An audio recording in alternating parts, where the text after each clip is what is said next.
আচ্ছা, আমি এখন আসছি।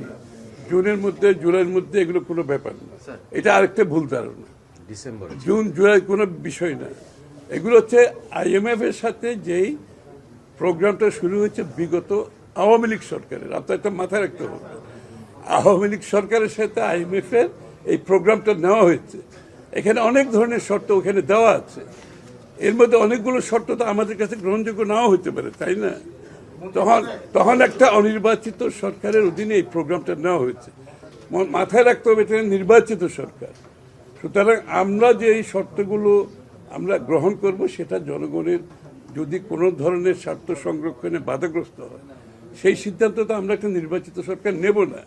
এটা এই প্রোগ্রামটা আওয়ামী লীগের সময়, এবং এই প্রোগ্রামটা 6-7 মাস পর শেষ হয়ে যাচ্ছে।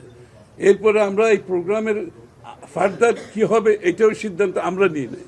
এই সিদ্ধান্ত কিন্তু আমাদের, আমরা কি ফার্দার প্রোগ্রামে যাব কি যাব না এটা আমাদের সিদ্ধান্ত। সুতরাং আলোচনা চলছে, যতক্ষণ আলোচনা শেষ না হয় আগামী 15-20 দিন আর 1 মাস আলোচনা হতে পারে। এরপরে আলোচনা যেখানে গিয়ে দাঁড়ায় আমরা সিদ্ধান্ত নেব নেক্সট স্টেপ কোথায় যাব। এটা আমাদের সিদ্ধান্ত। 72 ঘন্টা ময়েশ্চার লক সমৃদ্ধ লিলি বডি ওয়াশ, শিয়া বাটারের গুডনেস স্কিন রিপেয়ার করে রাখে সফট ও গ্লোয়িং।